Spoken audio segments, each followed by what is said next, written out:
Hello students, welcome to your own YouTube channel Vigyan कौशल।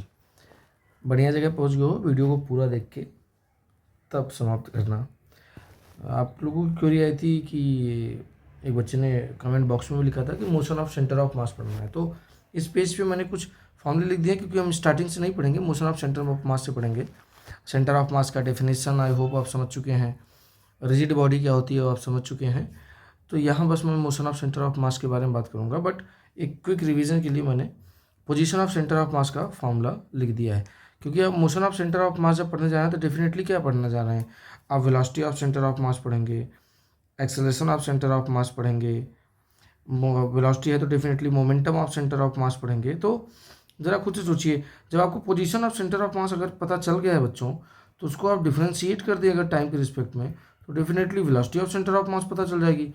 और अगर आपको वेलोसिटी ऑफ सेंटर ऑफ मास पता चल गया है तो उसको टाइम के रिस्पेक्ट में डिफ्रेंशिएट कर देंगे तो एक्सेलरेशन ऑफ सेंटर ऑफ मास पता चल जाएगा। और अगर वेलोसिटी ऑफ सेंटर ऑफ मास पता है, उसमें बॉडी का मास मल्टीप्लाई कर दिए टोटल, तो मोमेंटम ऑफ सेंटर ऑफ मास पता चल जाएगा। बड़ा ही आसान है, जैसे आपने काइनेमेटिक्स में पढ़ा था। अब हम सेंटर ऑफ मास इसलिए पढ़ रहे हैं कि एक रिजिड बॉडी है, डेफिनेटली उसमें ढेर सारे ऐसे पॉइंट मासेज हैं और हर पॉइंट मास का डेफिनेटली डिफरेंट डिफरेंट पोजिशंस पे हैं। अगर हम एक एक्सेस के थ्रू यहाँ से इसको कार्टेशियन सिस्टम मिले तो डेफिनेटली फिर हम इसको कैसे ट्रीट करेंगे, हर मास को अलग अलग ट्रीट करना पड़ेगा। सब एक पॉइंट ऑब्जेक्ट है हर, है ना। तो हम एक रिजिड बॉडी ले रहे हैं, मतलब एक एक्सटर्नल फोर्स लगाने पे बॉडी में डिफॉर्मेशन ना हो, या उसे रियल में कोई बॉडी आइडियली हमें रिजिड बॉडी तो नहीं मिलेगी, बट जिसको डिफॉर्म करना थोड़ा मुश्किल हो तो हम उसको मान लेते हैं कि रिजिड बॉडी हो, जैसे कि सॉलिड बॉडी हम लेके चल रहे हैं। तो और हम अगर जैसे इमेजिन करते हैं कि तीन पार्टिकल्स हैं एक बॉडी में, M1 M2 और M3, जिनकी पोजीशंस एक पॉइंट से हमने फिक्स्ड ओरिजिन पॉइंट से ले लिया R1 R2 और R3 वेक्टर, तो डेफिनेटली उसका सेंटर ऑफ मास मतलब पूरा मास कहाँ पे सेंट्रलाइज मान लें कि वहाँ पे अगर उतना ही सबको अलग अलग इंडिविजुअल ट्रीट ना करके हम उस पॉइंट को ट्रीट कर लें, है ना। यही पढ़ते हैं, अब डेफिनेशन वगैरह पे मैं नहीं जा रहा हूँ। तो RCM position vector of centre of mass क्या लिखते हैं आप, ये फॉर्मूला लिखा है M1 R1 plus M2 R2 and so on divide by total mass, मतलब इंडिविजुअल जितने पार्टिकल्स हैं उस बॉडी के अंदर उन सबका मास मिला के, मतलब ये capital M, right. M1 plus M2 plus M3 जितने भी कंस्टिट्यूएंट पार्टिकल्स हैं उन सभी का मास ऐड कर दें तो total mass of the body आ जाएगा, रिजिड बॉडी आ जाएगा। तो हमने position of centre of mass निकाल लिया। अब अगर ये 3 डायमेंशन में है डेफिनेटली, तो हम आर पोजीशन वेक्टर को क्या लिख सकते हैं, XI cap plus YJ cap plus ZK cap, correct. तो हम ये RCM की जगह अगर एक बार x के टर्म में लिखना चाहे तो जहाँ जहाँ हमने R लिखा है वहाँ x लिख सकते हैं, y के टर्म में लिखना चाहे जहाँ जहाँ फिर y, और z के टर्म में z, एक्सिस के टर्म में तो z। तो मैंने ये तीनों फॉर्मूले आप जो आपको याद हैं ऑलरेडी ये लिख दिया है। तो ये तो हमारा पोजीशन ऑफ सेंटर ऑफ मास आप ऑलरेडी प्रूव कर चुके हैं, पढ़ चुके हैं सब। अब हम आते हैं मोशन ऑफ सेंटर ऑफ मास पे। तो ज़रा सोचिए, मोशन ऑफ सेंटर ऑफ मास के लिए जब बॉडी मूव कर रही है तो बॉडी के अंदर सारे पार्टिकल्स मूव कर रहे हैं। ज़रा इमेजिन करें एक रिजिड बॉडी है, अब उसके अंदर ये पार्टिकल है और ये वाला पार्टिकल है और ये पार्टिकल है, ये पार्टिकल, मान लीजिए 3-4 पार्टिकल्स मैंने बना दिए बच्चों, M1 M2 M3 और M4, करेक्ट। अब इस बॉडी को मैं मूव कराना चाह रहा हूँ। अगर इन सारे पार्टिकल की वेलोसिटी सेम हुई, जरा समझें, इन सारे पार्टिकल्स की वेलोसिटी सेम हुई तो ओरिएंटेशन डेफिनेटली, अगर M1 वाले की वेलोसिटी ज़्यादा M2 वाले की वेलोसिटी कम, अगर मैं ट्रांसलेशन मोशन में कर रहा हूँ, पता चला M1 वाला ज़्यादा स्पीड से चला गया, M2 वाला कम स्पीड से चल रहा है, M3 वाला ज़्यादा स्पीड चल रहा है, कम ज़्यादा, मतलब इनके बीच का डिस्टेंस हो सकता है कम ज़्यादा हो जाए। तो ट्रांसलेशन मोशन में तो फिर डेफिनेटली नहीं हो पाएंगे, जो कि हम पढ़ते हैं, राइट, ये आप जानते हैं। मतलब जैसे आप समझिए 2 पार्टिकल्स हैं और दोनों की वेलोसिटी कम ज़्यादा होगी, एक बॉडी के अंदर 2 पार्टिकल्स हैं, एक सिस्टम में सिर्फ 2 पार्टिकल्स, कम ज़्यादा होगी तो उसका शेप ही चेंज हो गया, आगे वाला ज़्यादा दूर चला गया, पीछे वाला धीरे आ रहा है, खिंच जाएगा ये आगे की तरफ। पता चला ये पीछे वाला धीरे चल रहा है, आगे पीछे वाला तेज चल रहा है, आगे वाला धीरे चल रहा है, अभी कंप्रेस टाइप का हो जाएगा कुछ इस तरीके से। तो फिलहाल हम मान लेते हैं कि एक बॉडी में ढेर सारे पार्टिकल्स हैं। M1 वाला V1 वेलोसिटी चल रहा होगा, M2 वाला V2 वेलोसिटी से, M3 वाला V3 से, M4 वाला V4 से, ऐसे चल रहे होंगे, करेक्ट। इनका पोजीशन वेक्टर का फॉर्मूला तो आपने ऑलरेडी लिख दिया है। तो ये सब अलग अलग वेलोसिटीज अपने, अगर पता नहीं किस जगह वेलोसिटी मतलब डायरेक्शन के साथ हमने V1 V2 V3 ऐसे लिख दिया, अगर ये चल रहे हैं तो इन सब को अलग अलग ना चला के हम इसके सेंटर ऑफ मास को ही चला देते हैं। जैसे हर पॉइंट का अलग अलग पोजीशन ना लेके, पॉइंट मास का पोजीशन ना लेके आपने क्या लिया, पोजीशन ऑफ सेंटर ऑफ मास ले लिया था। तो ऐसे ही सेंटर ऑफ मास जब का पोजीशन मिल गया है तो उसी को टाइम के रिस्पेक्ट में position of centre of mass कितना चेंज हो रहा है position of centre of mass का change with respect to time, इसी को तो आप velocity of centre of mass बोल देंगे। बेसिकली यही करते हैं आप, rate of change of displacement या rate how the position is changing with time, that is velocity. तो हम सेंटर ऑफ मास के टर्म में ले लेते हैं। तो मान लीजिए इंडिविजुअल पार्टिकल की वेलोसिटी v1 v2 v3 ऐसे दे रखा है, उनके masses m1 m2 and m3 and so on दे रखे हैं। तो आप simply VCM equal to d/dt RCM use कर सकते हैं। अब ज़रा सोचिए, आप RCM का फॉर्मूला तो आपने पीछे यहाँ पे देख रखा है, आपको ऑलरेडी याद है, मैंने बस क्विक रिवीजन के यहाँ लिख रखा था। ज़रा सोचिए, इसको मैं डिफ्रेंशिएट करने जाऊँगा तो ये वाला m तो बाहर आ जाएगा मास डेफिनेटली, m1 बाहर, एक बार r1 का डिफ्रेंशिएशन t के टाइम में, r2 का, r3 का, मतलब सबकी पोजीशन वेक्टर का बस टाइम के रिस्पेक्ट में डिफ्रेंशिएशन होगा। मतलब इंडिविजुअल पार्टिकल का पोजीशन कितना चेंज हो रहा है टाइम के रिस्पेक्ट में, वो सब न ट्रीट करके हम सेंटर ऑफ मास को मान लेते हैं। तो VCM कितना आ जाएगा मेरा, VCM इज इक्वल टू, अब अगर ध्यान से देखें तो क्या था, d/dt ऑफ RCM। अब RCM को मैं पूरा लिख भी दूंगा, चलिए कोई बात नहीं, m1r1 plus m2r2 position vectors लिख रहा हूँ, प्लस एंड सो ऑन लिखते जाएंगे, डिवाइड बाई टोटल मास, है ना, सारे पार्टिकल का मास। जरा इसको बाहर 1/m तो ठीक है, m1 d/dt ऑफ m1r1, जिसमें m1 तो बाहर है, अब क्या बचेगा आपका d/dt of r1 only, plus m2 ऐसे d/dt of r2 only, correct, and so on. तो d/dt ऑफ r1 क्या होता है, d/dt ऑफ r तो v है, तो d/dt ऑफ r1 v1 हो जाएगा। फर्स्ट पार्टिकल का पोजीशन टाइम के रिस्पेक्ट में कैसे चेंज हो रहा है, वो फर्स्ट पार्टिकल की वेलोसिटी बताएगी ना। तो ये 1/m, ये बन जाएगा आपका m1 v1 vector plus m2 v2 vector plus and so on, simple. तो फॉर्मूला कुछ उसी तरीके से तो मिला। आप जब पोजीशन वेक्टर लिख रहे थे तो बार बार यहाँ पे r1 r2 ऐसे मल्टीप्लाई कर रहे थे, जब आप वेलोसिटी पता कर रहे हैं वेलोसिटी वेक्टर, तो यहाँ पे बस m1 v1 vector plus m2 v2 vector direction के साथ लिखना, and so on divide by total mass, क्या ही फ़र्क है।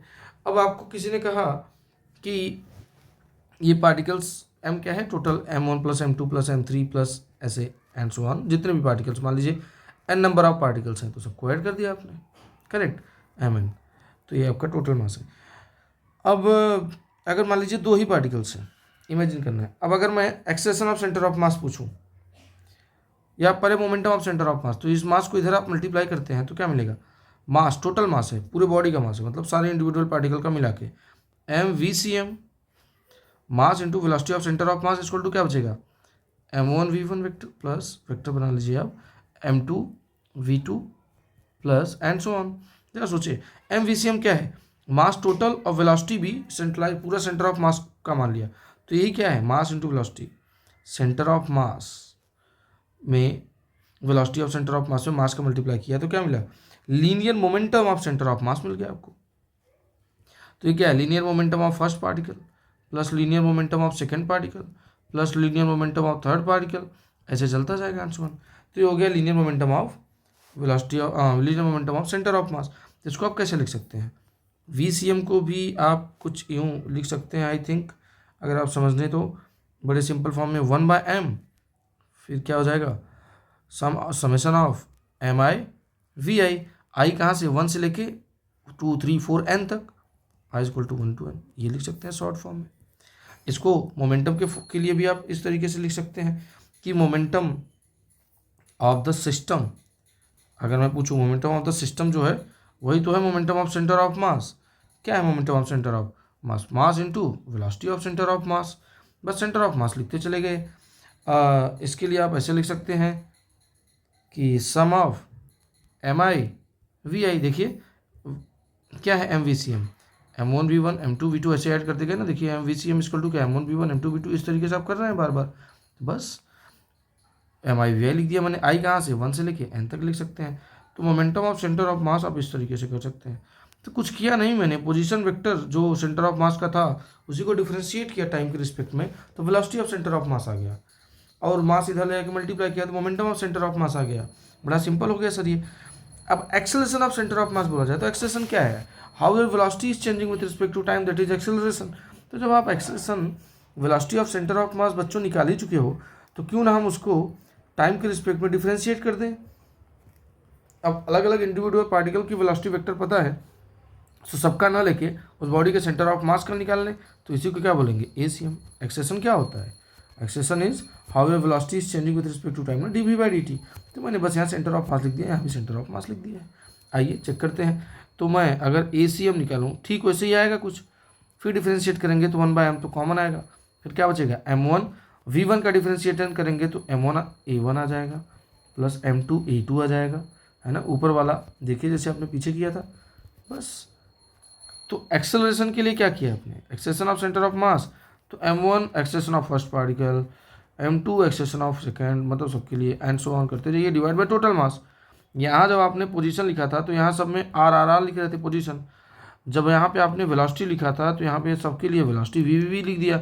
रीजन आपको पता है बट याद करने के लिए ऐसे कीजिए, डिवाइड बाय टोटल मास हर बार कर दिया आपने, ये हो गया ये MACM।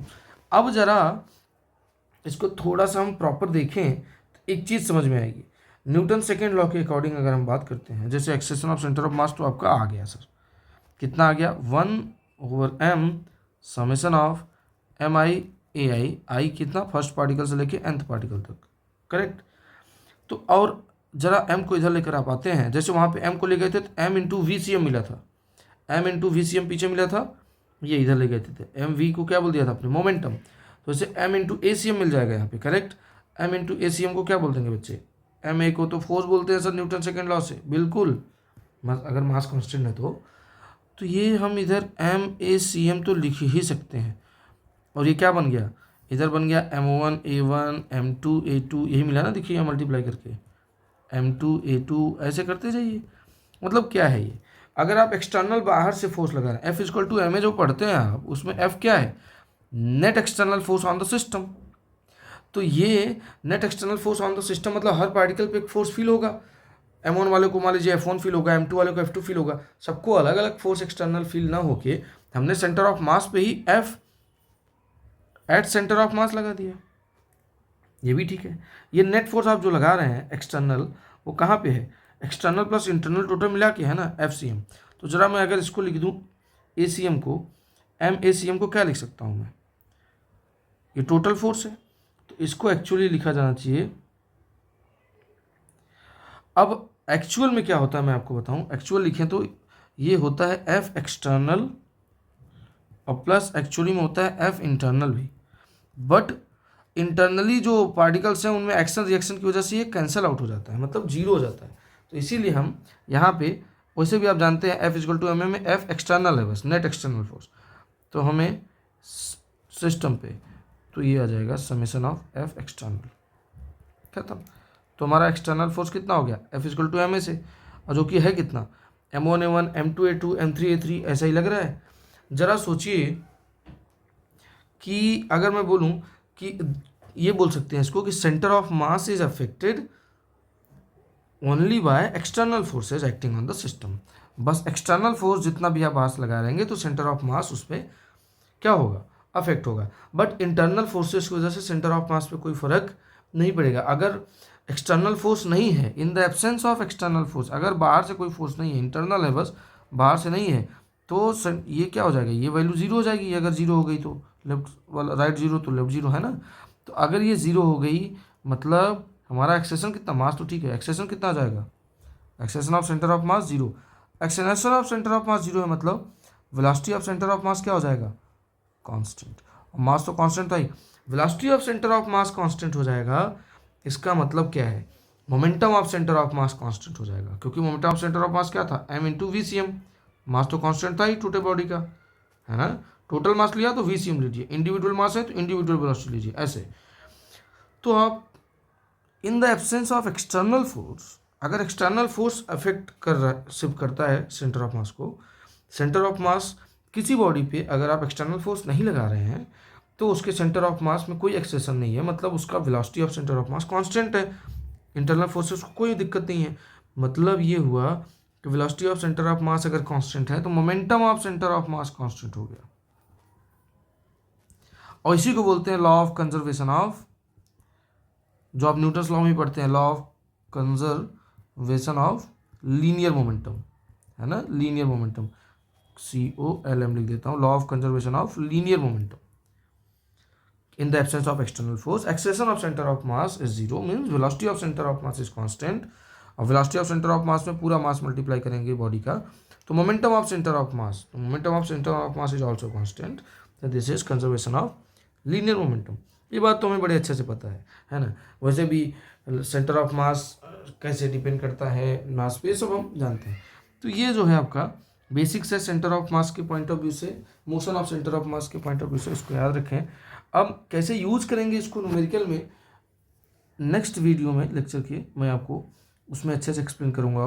तब तक ये बेसिक आप हमेशा याद रखें, बहुत ईजी मुझे लगता है आपको समझना होगा। बस आप अगर सेंटर ऑफ मास का डेफिनेशन आपने पढ़ रखा है, सेंटर ऑफ मास की थोड़ी प्रॉपर्टीज याद रखनी है ना, कि सेंटर ऑफ मास किसी सिस्टम का, पार्टिकल का डिपेंड करता है मास ऑफ पार्टिकल्स और उनके रिलेटिव पोजीशंस पे, है ना। मतलब बोलते हैं ना कि सेंटर ऑफ मास की उधर होगा नज़दीक जिधर हैवियर मास है ना, हैवियर पोर्शन की तरफ नज़दीक होता है। तो centre of mass continuous distribution of mass के लिए निकालते हैं आप, कैसे किस तरीके से। तो कंटिन्यूअस डिस्ट्रीब्यूशन ऑफ मास है तो सेंटर ऑफ मास डिपेंड करता है मास डिस्ट्रीब्यूशन पे और शेप ऑफ द बॉडी पे, है ना। ये सब चीज़ें आप पढ़े हुए हैं। तो motion of centre of mass में हमने देखा कि हम न्यूटन सेकेंड लॉ ही लगा रहे हैं इनडायरेक्टली, पहले पोजीशन से वेलोसिटी, वेलोसिटी से एक्सेलरेशन, और फिर हम यहाँ पे आ गए। तो ये ध्यान रखें, नेक्स्ट वीडियो में मैं आपको इसके कुछ क्वेश्चंस एक्सप्लेन करूँगा, कुछ डिस्कस करेंगे। आई होप कि आपको ये क्लियर होगा। Thank you for watching. इसको फिर वही कहूँगा, लाइक कीजिए, शेयर कीजिए, चैनल सब्सक्राइब कीजिए विज्ञान कौशल। आपका ही चैनल है, और कोई भी डाउट्स हैं, आप कुछ टॉपिक कुछ पढ़ रहे हैं तो डेफिनेटली आप कमेंट बॉक्स में लिख सकते हैं। Thank you.